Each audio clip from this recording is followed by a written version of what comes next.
Street Diamond, 19h, 22h sur Radio RGB Street Diamond avec Mac Paro 19h et la 22h sur Radio RGB avec Mac Paro et la team Street Diamond. Vous êtes bien sur Street Diamond, 19h, 22h sur Radio RGB. Il y a notre petit Redeem qui joue derrière, donc je vais envoyer un big shout out à l'équipe de The Storms, comme d'habitude. Beaucoup de love pour l'équipe de The Storms qui travaille beaucoup, donc ce sont des beatmakers, compositeurs qui travaillent avec différents chanteurs, mais aussi pour le cinéma. Donc ce sont des jeunes débrouillards, ça vient de la Guyane, ça vient de la Guadeloupe, ça vient de la Martinique. Et ça fait surtout plaisir des personnes qui se réunissent comme ça pour faire des choses très concrètes. Et donc voilà, mon nom est Mac Paro, on est ensemble après cette playlist non exhaustive, n'est-ce pas? Et je suis comme d'habitude avec ma team Street Diamond. Bon, aujourd'hui on va pas vous le cacher, hein. On est en équipe réduite, on est entre gars de la team. Manu, comment tu vas? Ça va. Voilà, comme d'hab, tu me fais le coup du mec qui a la voix toute basse. La voix chaude. non, mais on a des super invités ce soir et je crois qu'on va s'éclater. Exactement, on va s'éclater. On a pas mal de choses à se dire et on a pas mal de choses à se raconter parce qu'aujourd'hui c'est quand même une spéciale, c'est la spéciale Héritage, le festival des mémoires vivantes. Donc c'est un festival qui a lieu à Petit Canal en Guadeloupe pour les personnes qui ne connaissent pas. Et ce qui est intéressant avec ce festival, c'est qu'il reprend possession des lieux de mémoire comme les marches des esclaves et ça redonne vie en fait. Les gens s'approprient cet espace-là et effectivement, ils redonnent vie à cet espace. Mais avant d'en dire un peu plus, je suis obligé de présenter mes invités. À ma droite, elle est là, elle est dans le building pour la première fois en 10 piges. Véronique Herman, 120 s'il vous plaît. Bonsoir. Comment vas-tu, Véronique? Eh bien, ça va très très bien. Je suis très heureuse d'être là, d'autant plus que ça fait un moment que tu m'invites et que tu me dis allez viens, il faut que tu passes à la radio, mais on n'avait toujours pas trouvé le bon moment. Le bon timing. Et donc je suis très heureuse d'être là et pour en plus parler de ce festival Héritage auquel je participe donc. En plus, tu vois, un superbe festival encore une fois. On a encore plein de choses à se dire par rapport à ce festival. Et à la droite de Véronique, il y a Daniel Kishnasamy. Comment vas-tu, Daniel? Eh ben, super. Bonsoir à tous, bonsoir à toi. Super content d'être là, hein. J'ai répondu à cette invitation avec plaisir, vraiment content. Ouais. Bah, c'est nous qui sommes contents. Alors, il faut vraiment qu'on replace les choses bien dans son contexte. Alors déjà, le premier contexte est que vous écoutez l'émission Street Diamond. Donc soit vous êtes en direct sur internet et vous voyez nos têtes sur le Facebook de l'émission. Donc la page Facebook c'est Street Diamond. Donc vous allez voir Véronique avec sa belle coupe de cheveux, son verre levé, son thé je précise, voilà. Le CSA, salut, non, ça se passe bien avec le CSA. Et vous verrez, on est bien, on est au calme. Donc voilà. Et en sachant aussi qu'en audio, vous pouvez nous entendre sur streetdiamond.fr, sur Radio RGB ou sur le 99.2 FM. Ceci étant dit, je vais rappeler que notre site, bien sûr, il y a les podcasts où vous pouvez aller, mais bien sûr chez notre partenaire Deezer, vous avez tous les podcasts de l'émission et il y a des podcasts super sympas. Anaïs Verspan, il est sympa celui-là, hein? Exact. Et il y a aussi le fameux podcast là, j'étais dans un événement, j'ai présenté un événement récemment, le Salon Art Talentour. Le premier podcast auquel on m'a parlé, c'était Souhait. On m'a dit, mais Souhait, elle est sans filtre. J'ai dit, ah, mon gars. C'est une machine à punchline. C'est une machine à punchline. Donc, si vous voulez écouter la foire à punchline de Souhait, on vous invite à aller sur le podcast avec Souhait et vous allez pouvoir entendre pas mal de choses. Donc, depuis 2015, Héritage, le festival des mémoires vivantes, commémore la date de l'abolition de l'esclavage en Guadeloupe, le 27 mai 1848. C'est important de le préciser. Cette date résonne particulièrement dans la ville de Petit Canal, le carrefour des mémoires où se trouvent les marches des esclaves, lieu qui symbolise à la fois l'abomination et la fierté de la liberté recouvrée, n'est-ce pas? À cette occasion, nous vous parlerons bien sûr de ce court-métrage « Qui es-tu ?» et en créole « Kimounouye » produit par Prémiste Art Studio. Nous recevrons, comme je vous l'ai dit, Daniel Jules Kishnasamy, l'occasion de parler de l'immigration indienne, mais pas seulement, c'est surtout l'occasion de l'inclure, parce qu'on a vu pas mal de choses, pas mal de films, etc., notamment sur la Guadeloupe. Et c'était pas si inclusif que ça. On oubliait des parts de notre population. Et s'il manque des parts, ce n'est pas bon.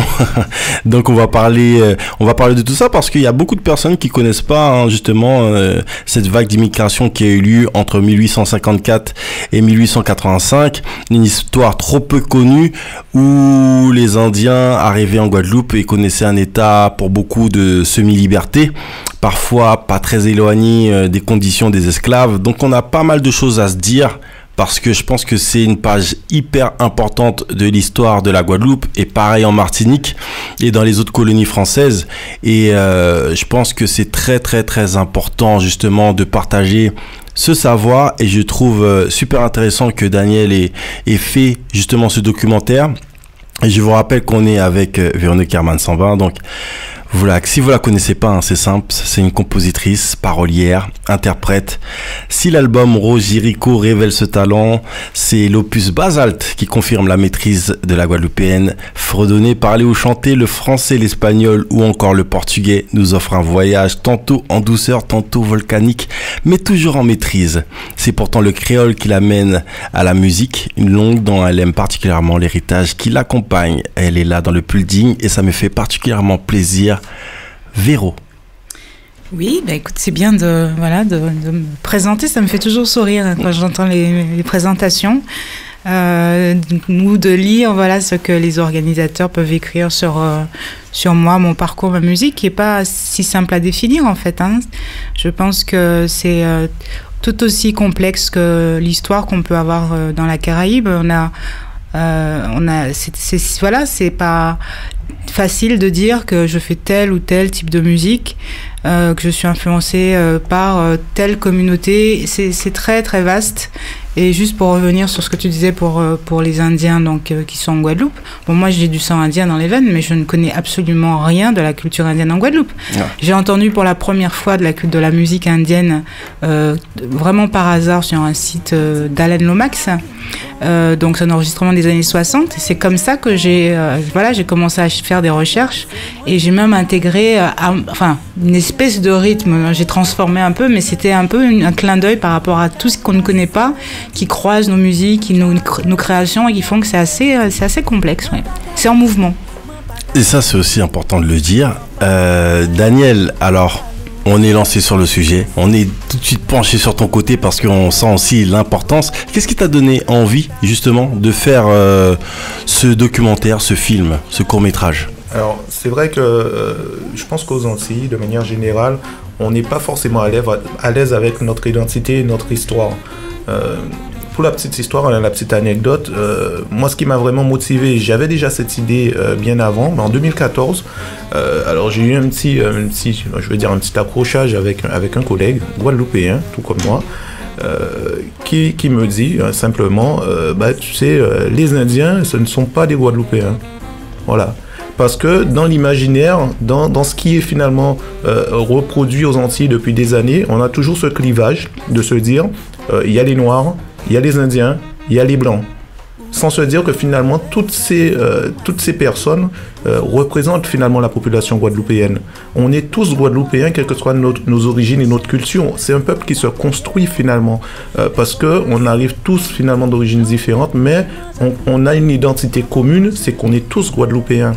Et là, sur le coup, quand il me sort ça, alors faut être honnête, hein, ce sont des choses qu'on entend depuis des années. Hein, c'était pas la première fois que je l'entendais, mais ce sont des choses que quand on est peut-être en Guadeloupe et qu'on entend, on se dit bon ben voilà, on passe parce qu'on se dit bon ça fait partie un peu de l'histoire des choses qui se disent.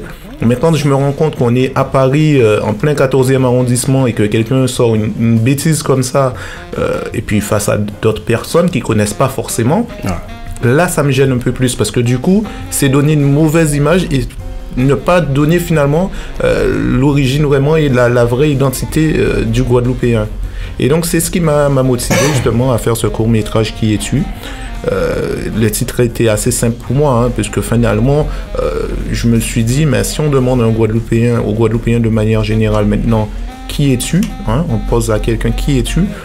la question qui est tue, je suis pas sûr que cette personne soit en capacité de dire exactement qui elle est. Voilà, qui elle est de par sa culture, de par son histoire, de par ses origines. Alors, c'est assez simple, hein. Je regarde, moi je suis le métissage des Noirs et des Indiens, hein, et tout simplement, comme disait Véronique, quelquefois on ne sait pas quelle est l'histoire finalement des Indiens. Ils sont arrivés vers 1854. Il faut savoir que les Indiens arrivaient aux Antilles pour travailler.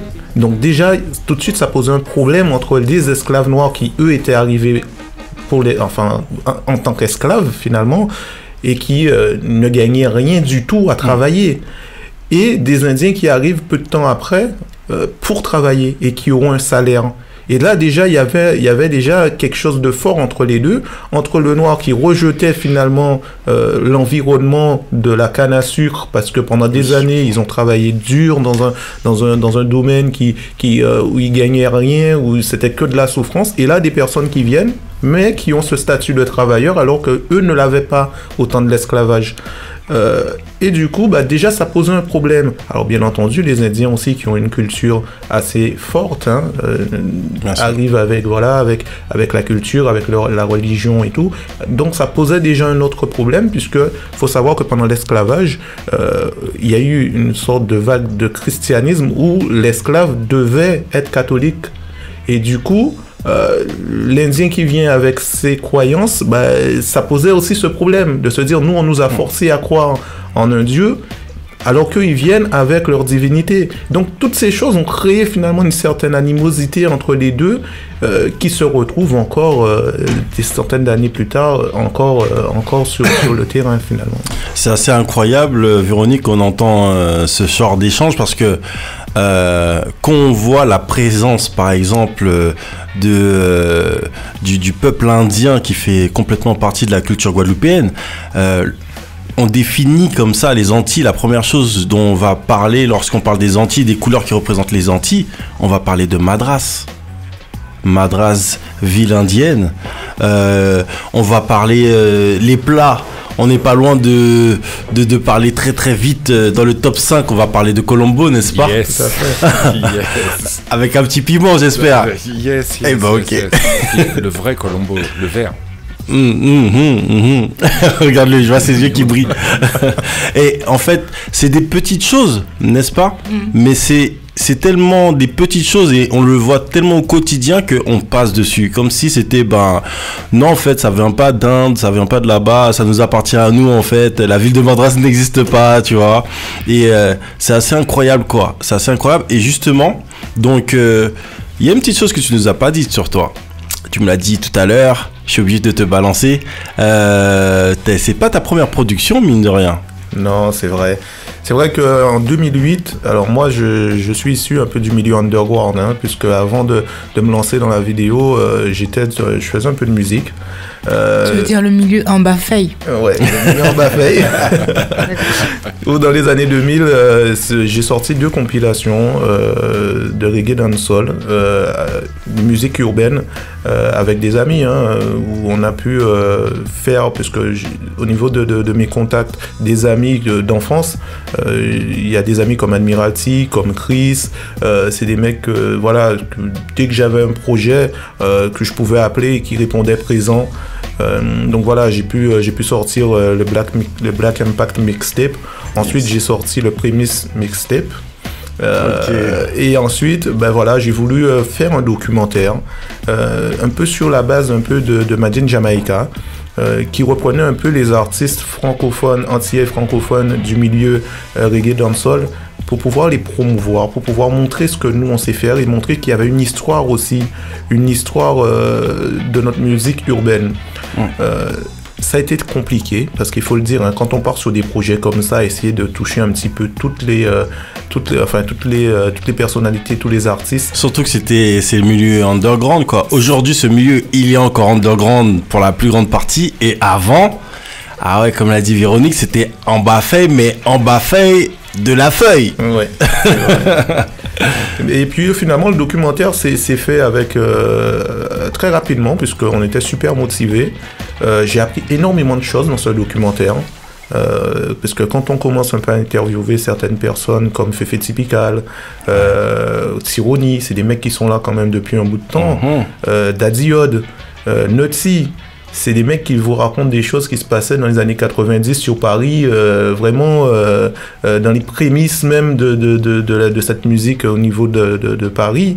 Et puis des gars comme Admiralty qui ont explosé très vite et qui ont vraiment mis cette musique dans toutes les boîtes de nuit, dans toutes les radios.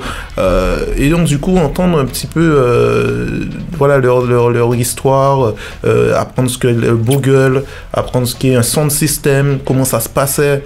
Moi qui ai grandi à Pointe-à-Pitre, en partie entre Petit Canal et Pointe-à-Pitre, à Mortenol notamment à l'entrée du ghetto, j'ai eu l'occasion d'aller sur des sound systems, d'aller voir des sound systems sur le ghetto. Et c'est vrai que quand je les entends raconter ce que c'était, je me rappelle moi à 7-8 ans quand j'allais sur le ghetto et puis que je voyais, j'avais cette chance de voir un peu cette vibe qui existait. Mais justement, tout ça t'a servi dans ton documentaire concrètement, ça t'a aidé à justement avancer ce côté en bas-feuille, underground. Bien sûr, parce qu'on apprend énormément justement du milieu underground.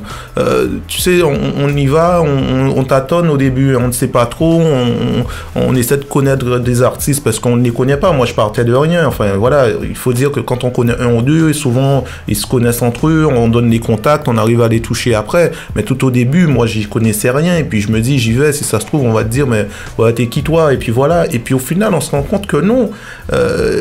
Mis à part chanter, les artistes ont aussi envie de parler. Alors maintenant, c'est vrai qu'Internet a complètement explosé, tout le monde peut s'exprimer à tout va, mais on remet ça il y a encore une dizaine d'années, c'était pas le cas. Et voilà, venir et dire que je fais un documentaire sur un support DVD, que ça va réunir tous les artistes qui ont compté un peu dans ce milieu, ben, tout le monde était content, tout le monde était satisfait de pouvoir c'était un grand succès à l'époque. Oui, ça a moi je pense que mis à part le succès, je pense que c'est vraiment ce côté où c'est presque une bible finalement. C'est une histoire qui a été mise dans un DVD et je sais que dans le DVD à 10 ans, tu le regardes maintenant, tu prends énormément de plaisir à le regarder et je suis sûr que dans 10 ou 15 ans ou 20 ans, ben, ce sera pareil parce qu'on se dira ah ouais c'était comme ça, je me rappelle quand c'était. Et puis même les enfants peut-être qui viendront, les plus jeunes, la prochaine génération, quand ils regarderont le DVD, ils se diront ah ouais donc c'était comme ça, quand j'entendais papa parler de ça, ben, c'était comme ça. Et c'est vrai que, et ça, je pense que ce qui est important c'est de laisser aussi une empreinte, tu sais, aux prochaines générations et qu'on puisse au moins se dire bah voilà, on n'est pas juste passé, on a juste kiffé. Non, on laisse une trace, on laisse quelque chose. Et si je suis content de quelque chose, c'est bien ça. Bah, on en parlait tout à l'heure, c'est la création d'un mythe fondateur. Hein. C'est ce qui permet de fédérer des gens autour d'une idée et puis de créer une impulsion pour que ça se poursuive. Puis voilà. Et puis exactement. C'est bien. Aujourd'hui, il y a plein d'autres gens qui pratiquent ce genre de documentaire, qui essayent d'aller un peu au-devant des choses. Voilà. J'ai envoyé un petit coucou aux followers, aux personnes qui regardent le live Facebook. Donc, un gros bonjour à Super Nexion, aux gens qui partagent. N'hésitez pas à partager, spread the word, parce qu'on parle de vraies choses, de choses super intéressantes. On parle du festival Héritage. Et il y a un commentaire de Céline Bioche qui dit « Même réflexion sur la carence au sujet de notre connaissance de la culture indienne. Oui, la religion a sans doute stigmatisé les Indiens. Ça révèle des tabous qu'il faut abattre. » Oui, on peut rajouter aussi que même si effectivement il y a cette religion qui arrive, il y a ces étrangers, parce que je pense que d'une certaine manière ils étaient peut-être considérés comme ça, les Indiens qui sont arrivés. Ouais, mais je pense que quand même, moi de ce que je sais, c'est que bon, pour dire les choses très simplement, hein, on va dire les Noirs et les Indiens. Donc les Noirs sont quand même allés puiser dans la religion indienne, hein, parce qu'ils avaient quand même une spiritualité très forte avec on va dire des méthodes qui étaient étrangères aux méthodes des Noirs, et ils allaient les voir. Moi, je garde ça. Il y a un mélange. Hein. Oui. Donc, il y avait quand même. Je suis persuadée que c'est aussi beaucoup par ignorance et parce que on parle assez rapidement, on parle assez vite, on veut faire l'intéressant, on aime bien s'opposer, mais malgré tout, je pense que. Alors, peut-être que je suis pas très bien placée pour en parler, parce que j'ai pas souffert de. Enfin, je ne me rends pas compte du racisme qu'un Indien peut avoir vécu. en Guadeloupe, donc je ne veux pas minimiser, mais je me dis qu'il ne suffit pas de grand-chose en fait. Donc un documentaire comme celui que tu fais, et plus toutes ces actions, et puis le fait qu'ils font partie intégrante de la société, des hommes politiques, il y a des animateurs radio, des hommes d'affaires, enfin... donc du coup je pense que c'est beaucoup une question d'ignorance toujours en fait, le fait que les gens s'opposent, le fait que les gens opposent les couleurs, les blancs, les noirs, les indiens, les voilà. Toujours là. Oui voilà, c'est ça. Les régions entre elles, enfin c'est les îles entre elles, c'est triste de voir à quel point la route est encore longue et en même temps de voir à quel point il ne faudrait pas grand-chose, mine de rien, pour... Enfin, c'est long, quoi, mais j'ai bon espoir que les choses évoluent quand même. Parce que... ça exprime aussi la fragilité de la condition des gens d'une société, aussi cette peur de l'autre, parce que finalement, il ne faut pas grand-chose pour détruire ces petites sociétés caribéennes. Donc, mais je voulais revenir là sur la friction de la religion catholique et de la religion des pratiques indiennes. C'est aussi les fondements du syncrétisme, hein, parce que la Caraïbe est aussi à des pratiques du syncrétisme, et la plus connue de toutes ces pratiques est le vaudou. C'est aller à l'église et pratiquer le culte vaudou. Alors pour ceux qui regardent un peu trop de films américains, le vaudou c'est pas porter la poisse, porter les chats noirs aux autres, hein. Ouais, c'est une vraie religion qui a été reconnue avec de vraies pratiques, et c'est quelque chose d'aussi respectable que la religion qui est pratiquée dans le monde et qui a soumis beaucoup d'hommes, hein. Bref. Ce que je veux rajouter aussi, c'est que on a souvent, alors une certaine partie ont tendance à penser que finalement la souffrance a été vraiment du côté des Noirs africains, tout simplement parce qu'effectivement il y a eu l'esclavage et puis il y a eu quand même cette traite négrière qui était assez importante, mais simplement il faut savoir que dans l'histoire, quand les Indiens arrivent en Guadeloupe ou aux Antilles, ils sont engagés sur 5 ans. Ouais. Normalement, au bout des 5 ans, il y a un bateau qui est censé les ramener en Inde, bateau qui ne viendra jamais. Donc ça veut dire qu'après ils étaient obligés aussi de s'adapter et finalement de se construire aussi dans cet environnement qui était nouveau pour eux. Et donc, quelque part, j'ai envie de dire, ils se sont fait avoir aussi, comme tout le monde. La Guadeloupe, comme je dis tout le temps, hein, voilà, c'est une population qui se construit. On se construit. On essaie de se construire en étant loin de nos bases, parce que des Africains, les pays d'Afrique, les descendants d'Afrique, sont arrivés. Ils se sont construits sur place. Les Indiens sont arrivés ensuite. Ils se sont construits avec les personnes en place, et tout ça, ça crée justement notre culture. Quand tu parles, et c'est super important, quand tu parles du tissu madras, quand tu parles du colombo, on se rend compte finalement que tout ça rentre dans la culture antillaise, dans la tradition guadeloupéenne, et finalement, on se dit plus, mais qui a inventé quoi? C'est la Guadeloupe, c'est les Antilles, et ça fait partie de nous maintenant. C'est la créolisation. Exactement. Je vous rappelle que vous êtes sur Street Diamond, 19h-22h sur Radio RGB, qu'on est ensemble, que mon téléphone a envie de tomber, mais il restera là bien sage, il n'y a pas de souci. On est ensemble et qu'on a pas mal de choses à se dire parce qu'on parle justement du festival Héritage, donc un festival qui a lieu, ça arrive très vite. Tout à l'heure, je vais échanger un petit peu avec vous, vous dire un petit peu le programme du vendredi 25 mai qui arrive, les artistes que vous allez croiser là-bas. Donc il y en a une qui est là avec nous, Véronique Herman Samba, n'est-ce pas? Mais vous allez pouvoir croiser Laurence Hamlet, Flo, Izzy Kenenga, KZ, Jaibre, Kevni, EDS, Karukera Crew, Etana, Rachel Allison, Chris, et encore plein d'autres gens, Soft, oh là là, le programme il est vraiment dense, il y aura vraiment de quoi fêter. Faut savoir que c'est ouvert. Que tout n'est pas fermé, il y a différents styles d'événements, mais je vais revenir un peu plus en détail dedans par rapport à ça. Mais il y a quelque chose qui m'a plutôt plu ce matin. Je sais plus c'était vers quelle heure, je me suis levé un petit peu tard, j'étais au Bendo Chic, c'était super sympa, il y avait Laurence Joseph et tout. Tu t'es fait tailler en plus là-bas, non? Je me suis fait tailler mon gars. Et je suis arrivé et tout, elle est venue, elle m'a check, elle m'a dit je vais pas te louper, j'ai dit oh zut. Elle a commencé le spectacle, elle a fait toi là-bas, je suis mais elle est super cool, franchement c'était nickel, le Bendo Chic c'est un truc de malade, et surtout Laurence Joseph, ce qu'elle a fait avant le début du spectacle, elle est partie voir chacune des personnes, chacune des tables. Elle est venue saluer les gens. Elle restait 5, 10, 15 minutes selon avec les gens. Elle parlait comme ça de table en table, elle se présentait, etc. Et après avoir fait tout ça, tout le tour du restaurant, c'est là qu'elle a commencé. Et elle a fait son spectacle entièrement. Elle n'a pas fait pendant 10 minutes, 20 minutes, 30 minutes, elle a fait entièrement. Et elle a vraiment beaucoup de love, c'est incroyable. Elle est restée à danser, après elle échangeait avec les gens. En bref, elle tue quoi. Et puis les gens revenaient beaucoup sur son épisode dans les Reines du Shopping. Parce que paraît-il qu'elle a bien représenté dans les Reines du Shopping, n'est-ce pas? Donc voilà quoi, je pense qu'il y a de quoi se taper des barres. On regardera le programme quand j'aurai une télé. Donc ce matin, justement, je me levais tranquillement et j'ai lu ça. Le lendemain de son accouchement, ma mère a été pendue. Une double délivrance. A poussé trop fort pour que je sorte, elle avait déféqué sur une table en bois dont la couleur d'origine s'était barrée depuis longtemps. Les selles noirâtres d'une mulâtresse. Un peu de liquide puant et du sang. Pas grand-chose à vrai dire. La malheureuse se nourrissait à peine.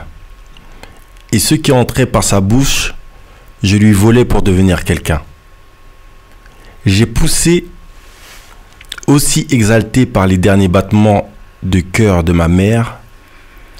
En voulant voir la nuit, ma tête a déchiré sa chair. Son gros ventre s'est débandé comme un tambour qui fuit. Lui aussi pendait maintenant. Un ventre mou et vide de cris. Un ventre qui n'aurait plus faim. Quelqu'un sait-il qu'est-ce qui est devenu l'enfant de solitude? Véronique Hermann-Sambin.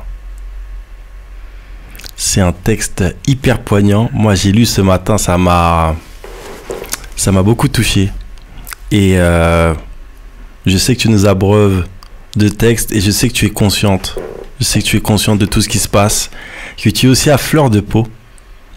Est-ce que tu peux nous dire comment t'es venu ce texte qui est inspiré de faits réels, il faut le dire?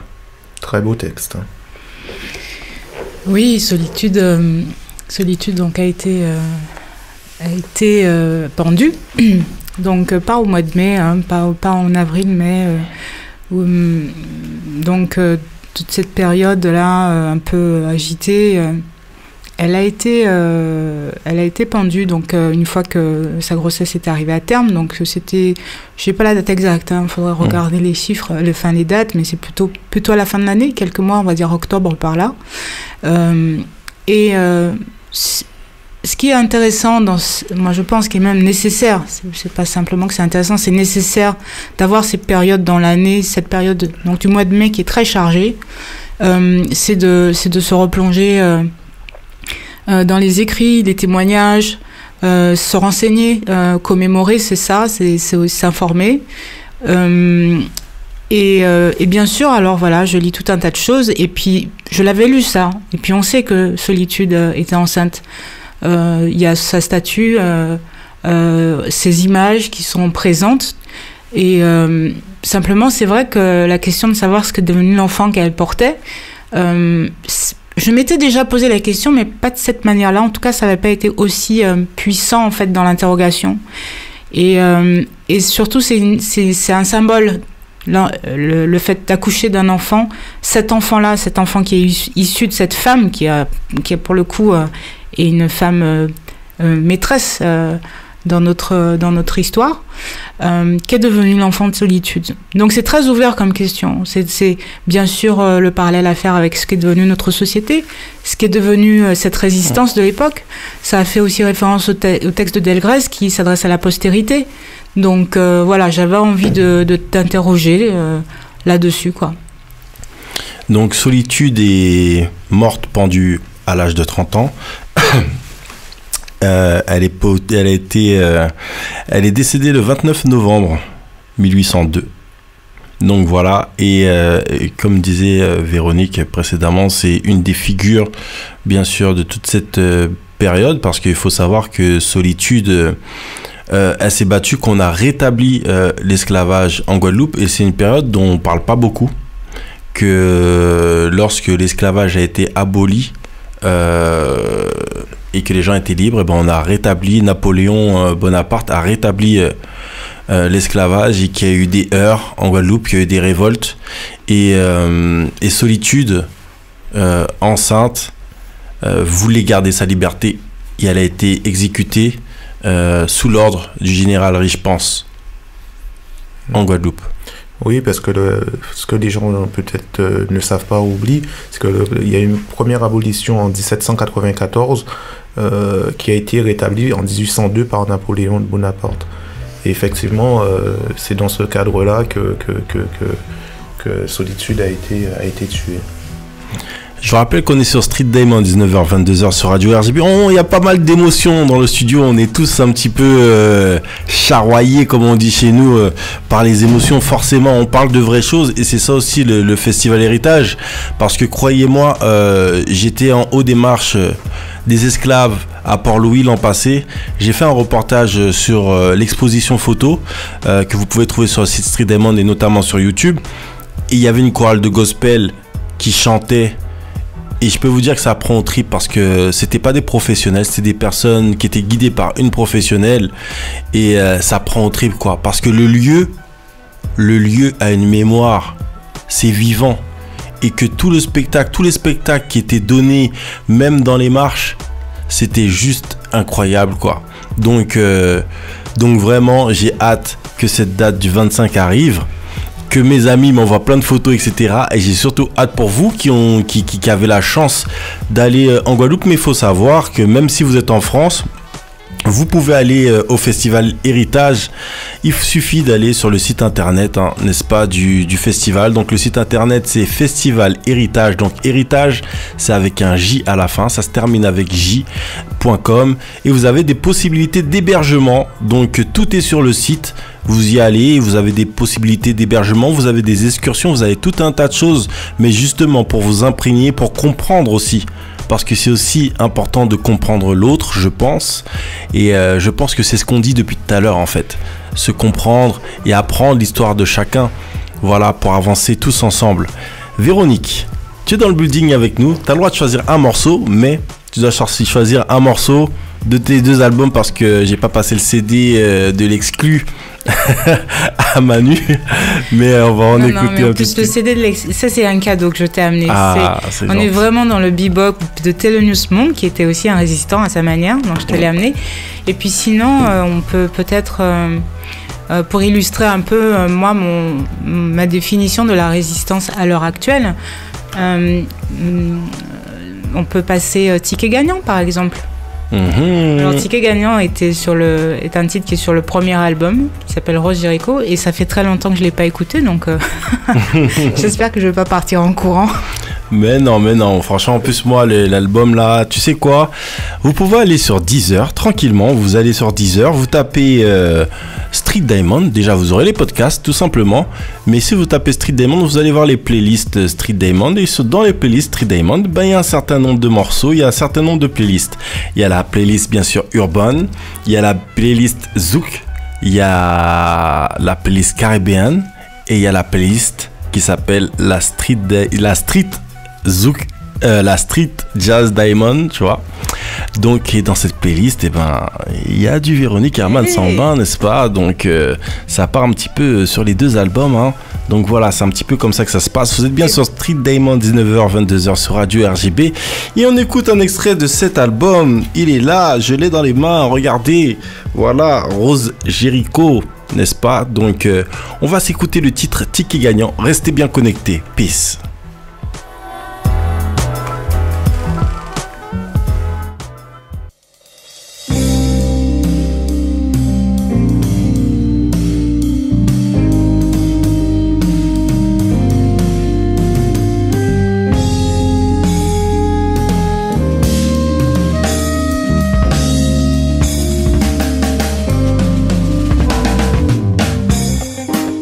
Après jour, qu'à défiler, entre les mois, yo qu'à passer, la vie carine, sans rendez-vous, sans prendre la peine, avec nous, jour après jour, nous qu'à écouter. savent si demain qu'est content, sans savent si demain en nous qu'elle y fasse ouais, touche à du vent, il est pour miser, asseyez-vous, lit, nous, oui c'est vous, lit, c'est nous qui dit que gagnons,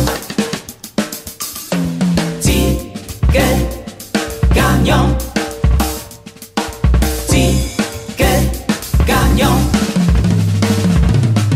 dit que gagnons. Street Diamond, 19h, 22h sur Radio RGB avec Mac Parot et la team Street Diamond.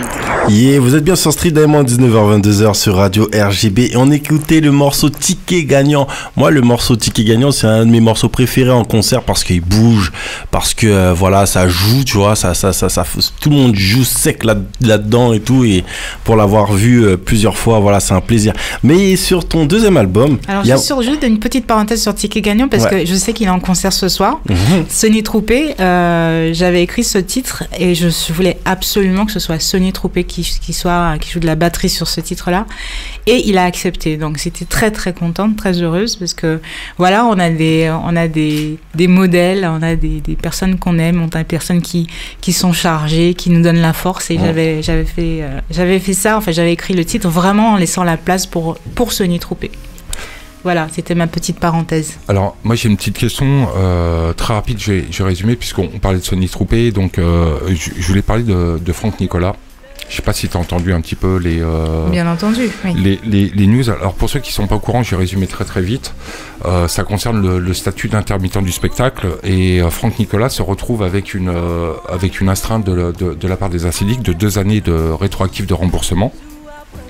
Et moi, je voulais proposer une lecture un petit peu différente, très très rapidement de la situation, parce que là, on parle d'indépendance, de création, etc. et tout. Il y a beaucoup de thèmes qui sont abordés un petit peu en vrac, malheureusement, dans certains articles. Je voulais déjà avoir ton point de vue sur la situation et sur le combat qui mène. Alors, mon point de vue, c'est... je pense à plusieurs choses, hein, mais je vais me retenir de tout étaler là, puisque ça va prendre à peu près quelques heures. Je ne pense pas qu'on les ait. Non, je pense que c'est la manifestation, en fait, cette grève de la faim et le message de Franck, c'est la manifestation d'une grande détresse. Voilà. Donc... déjà, rien que ça on devrait tous s'interroger. Qu'est-ce qui peut conduire un homme qui n'est pas tout jeune, hein, c'est pas un acte de jeunesse on peut retrouver. C'est un acte réfléchi, c'est un acte qui arrive après de longues années de travail, de métier. Qu'est-ce qui peut pousser un homme à faire ça, quoi. Voilà, moi c'est mon interrogation. Et c'est aussi révélateur, cette grève de la faim est assez révélatrice d'une scission, en quelque sorte, hein, entre les pros, ceux qui soutiennent Franck Nicolas et ceux qui ne le soutiennent pas. Moi, j'ai mis des réserves par rapport à certaines choses dans ce combat qu'il mène. Mais je m'interroge vraiment sur cette souffrance, et on ne peut pas ne pas la voir. On ne peut pas ne pas la voir, et elle existe réellement, quoi. D'accord, parce que je suis allé faire quelques petites recherches. Il y a une carte grise qui a été publiée il y a 2 ans à peu près sur les festivals. Donc je voulais mettre en abîme ce point très précis de la situation des festivals, avec les budgets qui sont régulièrement coupés. Et on sait très bien que lorsqu'on coupe un budget à un festival, le seul moyen pour ce festival de survivre est de taper dans le très très large au niveau du public. C'est-à-dire qu'on va prendre des groupes de rap, on va prendre des groupes qui sont très très populaires. Déjà que le jazz, le théâtre, parce que le théâtre est visé aussi par les réductions de budget, le jazz était déjà très très malmenée. Absolument. Et c'est là que je diffère sur l'argument qui est utilisé par Franck Nicolas. Oui, alors effectivement, ça peut effectivement paraître manquer de clarté et quand on disait qu'on parle à peu près de tout et de rien, mais il faut vraiment distinguer. Moi, j'ai beaucoup d'amis, alors je sais qu'il y a des gens qui vont se retourner en disant pourquoi tu dis ça, mais tu te trompes, tu mélanges tout. J'ai beaucoup d'amis, j'habite ici depuis plus de 25 ans maintenant. Je travaille dans la musique en tant que professionnelle depuis quelques années et je connais beaucoup de gens qui sont vraiment en difficulté, quoi. Vraiment, ils sont pas guadeloupéens, ils sont pas martiniquais, ils sont, voilà, on va dire, pour simplifier, ils sont blancs. Ils connaissent vraiment de très grosses difficultés. Et même, pour tout vous dire, j'ai été confrontée à une forme de, toi, tu tournes en festival parce que tu es noir. Parce que tu as quelque chose qui intéresse les médias, tu as quelque chose d'original. Moi, je fais du jazz depuis 10 ans, depuis 20 ans, je suis nulle part. Alors, ce sont des gens très, très doués qui me disent ça. Donc, voilà. Après, c'est pour ça qu'il faut faire aussi très, très attention dans le message qu'on veut faire passer. Mais les festivals, et encore une fois, je pense qu'on est dans une industrie. Moi, je ne me suis pas exprimée sur Franck Nicolas, mais simplement... Je pense que c'est pas très clair en fait. Et c'est pour ça qu'on est divisé là-dessus, sur ce sujet-là. Les festivals, on est dans une industrie en fait. Ça, c'est hyper important. Dans une industrie, sur un territoire qui est l'Hexagone français. Nous, on habite... si on défend une musique qui est une musique guadeloupéenne, je parle de ce que je connais, qui est une musique d'un territoire qui a des milliers de kilomètres d'un hexagone, c'est compliqué d'entrer sur ce territoire si on n'a pas les outils pour pénétrer ce marché. Les outils, c'est quoi? C'est une visibilité incroyable, c'est des centaines de milliers de vues. C'est pas 1000 vues. Franck Nicolas, il a 1000 vues sur ses... Je suis allée regarder. Moi, je connais Franck Nicolas depuis longtemps. C'est quelqu'un... Je comprends sa démarche. J'adhère à ses démarches, en plus, d'utiliser... de se baser sur nos ressources, d'utiliser nos bâtons pour avancer, pour monter le morne, pour reprendre un proverbe guadeloupéen. Mais il faut voir ce qu'il y a en face. En face, il y a une industrie puissante qui veut faire de l'argent. Il n'y a pas une industrie qui est là pour faire du caritatif, quoi. C'est-à-dire que d'abord, tu remplis ta salle, et ensuite, s'il te reste peut-être une place pour 2 ou 3 artistes, tu vas aller puiser dans tes potes, dans tes copains, et tu vas pas faire tu vas pas aller chercher, les gens. Et ça, c'est implacable.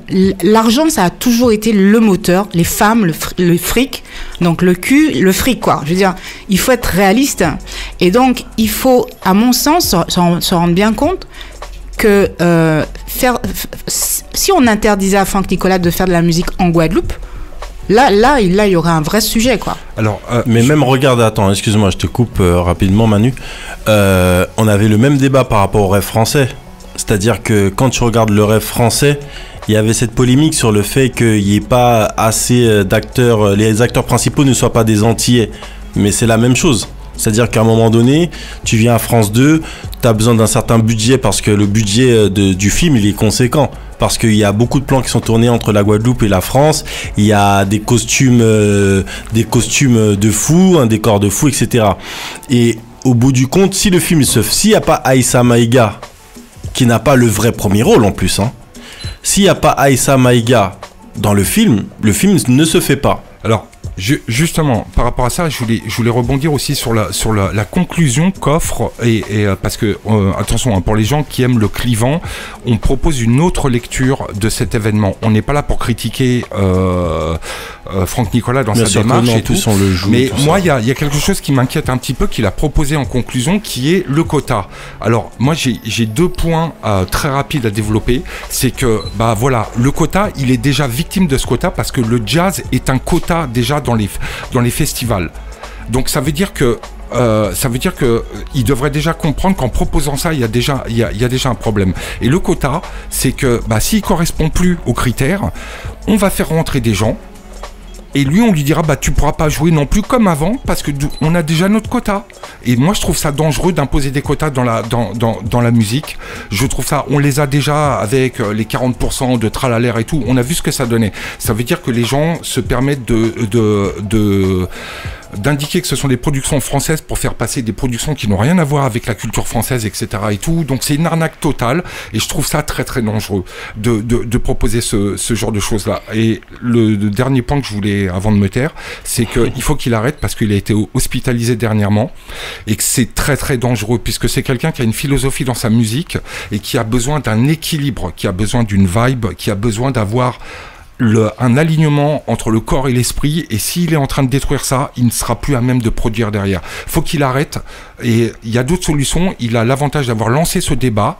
Prolongeons le débat, mais il faut qu'il évite de se sacrifier pour ça. Oui, voilà. Pour le coup, cette conclusion, moi, on a la santé, la vie, c'est précieux. Je pense que ça, il le sait. Et d'ailleurs, c'est pour ça que les grèves de la faim existent. C'est parce que voilà, on est sur une tangente. Mais je pense que ça, quand même, son action a le mérite de poser des questions, quoi. Voilà, on veut faire de la musique, parler de nos sources. Moi, par exemple, sur TSF, j'ai jamais entendu de langue régionale autre, que corse et créole, on va dire, de Guadeloupe-Martinique. J'ai pas entendu d'autres langues régionales on entend très peu, quoi. Donc il y a des choses qui sont là, on est encore en mouvement, il y a tellement de choses à construire qui se construisent. On a un pays qui est magnifique, enfin moi je parle de la Guadeloupe. Il y a un monde aussi, il y a une planète. Je veux dire, la France, c'est pas le centre du monde. Hein. Donc, comment est-ce qu'on fait pour s'exprimer en dehors de ce petit territoire? C'est très petit, la Guadeloupe. Hein. C'est-à-dire que tu as fait 2 dates, tu as tourné de la Guadeloupe, tu as fait 3 dates, tu as tourné pour 1 an, quoi. Donc, comment tu fais pour aller parler, pour t'exprimer et faire connaître ta musique en dehors de ton île? Mais le marché, c'est pas la France, c'est pas l'Hexagone, quoi. Et même, faut surtout pas que ce soit l'Hexagone. J'ai envie de dire, faut surtout pas que ce soit ça l'objectif. Et déjà, le problème, c'est, est-il programmé à Marie-Galante? Bon, voilà, c'est juste une question qui n'appelle pas de réponse parce que de toute façon, on l'a. Et je voulais préciser aussi que c'est une grève de la faim, pas la Claudicière qui mange des chips quand il n'y a plus les Arrête, là, ça y est, je suis plus de ça. Reste Claudicière, tranquille. Ah, c'est pas possible. Je te laisserai jamais tranquille pour ce problème. Tu t'es mis tout seul dans la merde, t'as fait une grève de la faim. Et derrière, tu mangeais des chips. On t'a grillé. Laisse Claudicière tranquille. Ah, mais c'est pas possible, ça. Ah, l'homme d'or, ici, on le voit pas, mais moi, on voit ma tête. Non, je rigole. Non, il n'y a pas de souci avec Claudicière. Et puis laisse-le tranquille. Ah, c'est pas possible. Et puis Claudicière, c'est un sacré truc de fou, hein, parce que quand il avait pris la radio, l'ancien propriétaire avait fait une grève de la faim. Lui, il a fait une grève de la faim par la suite. Enfin bref, moi j'aime bien l'idée des quotas. Ça sonne bien. Ça surtout. Attends. J'ai pas dit que pour ce cas-là, je voulais les quotas dans le jazz, mais l'idée des quotas, il y a pour la représentativité, surtout à la téloche, tu vois, ou un truc un peu dans ce genre-là, je suis un peu tenté, tu vois, ça c'est un truc qui sonne bien à mes oreilles. Je suis que pour les quotas, pour les concerts de Grégory Priva, où il faudrait qu'il accepte des mecs aussi, parce qu'il y a trop de meufs à ces concerts, on peut pas aller l'entendre. Que veux-tu Donc, on va lancer une pétition alors. En attendant, si vous pouvez pas aller au concert de Grégory Priva, vous pourrez aller le 25 mai, vendredi 25 mai au festival Héritage pour sa 4e édition. Donc dès 10h, le village du festival sera ouvert. Vous pourrez découvrir les talents des artistes locaux, n'est-ce pas? Il y aura des ateliers et entre 14h et 18h, il y a un truc qui est super sympa, c'est l'université populaire. Donc c'est une université qui ne date pas de cette année, ça existe depuis un moment déjà. Et justement, donc ça sert justement à partager avec le public et partager ses connaissances et faire comme ça monter les connaissances, le niveau de connaissance de tout le monde. Moi je trouve que c'est super sympa de pouvoir échanger comme ça, c'est des choses aussi qui sont assez rares. Il y aura aussi l'exposition, le vernissage de Ronald Cyril et de Daniel Dabriou à 18h, donc 2 artistes talentueux qui vont nous parler de leur vision de la résistance. Il y aura un spectacle traditionnel de danse indienne à 18h45 par l'association Tulsiram. Donc on a hâte de voir ça aussi. Il y aura l'éclosion Pays Guadeloupe par la compagnie Jock, résistance de la création. Donc il y a pas mal de choses sympas déjà dès cette première journée. C'est vraiment basé sur la culture. On est en plein dedans. Donc on a hâte de voir ça. Donc l'an passé, j'étais au festival. Il y avait un truc qui était super sympa, c'est que pendant plusieurs jours, ils mettaient les artistes ensemble et qu'ils essayaient comme ça de faire revivre leurs morceaux un petit peu. Je crois que cette année, il n'y a plus, ça se fait plus. Donc du coup, parce que moi, je me suis dit quand même, c'est un vrai budget. Hein, tu sais, comme ça, tu fais venir des artistes, tu dois les faire venir 2-3 jours avant le festival et ils doivent tous composer. Enfin, oui, c'est prévu, hein, ça, cette année. C'est prévu encore, ils vont refaire. Mais c'est en fait, moi, je suis plutôt programmée dans ce cadre-là. Nous sommes quelques-uns à être en résidence, donc en résidence de création. Oui, c'est ça. C'est ça qui est. Moi, c'est pour ça que j'ai tout de suite dit oui. Enfin, okay. J'aurais dit oui de toute façon, parce que je soutiens bien sûr ce festival. Et oui, il y a encore de la création qui est prévue, donc des compositions. D'ailleurs, j'ai une petite surprise pour l'occasion, et on doit présenter normalement les morceaux le dernier jour, en fait, pour la scène finale. Ok. Et ben, tu vois, comme quoi, moi, je pensais que c'était fini, ça continue. Le festival est têtu, et moi, j'aime ça. Le festival est jock, tu vois. Et on aime ça, ce genre de festival. Et permettre aux artistes de faire une résidence ensemble, c'est aussi un truc qui est super intéressant dans le sens où déjà, même les artistes, mine de rien, tout le monde est dans des mondes différents. Bah, c'est le vivre ensemble. Ça permet de se faire des contacts. Mais même, tu vois, le fait de jouer ensemble, tu sais. De faire des choses et de produire des choses nouvelles. C'est ça aussi. Chacun vient avec avec sa philosophie, avec son bagage, avec sa sensibilité. Et finalement, il y a quelque chose qui sort de ça, de magique.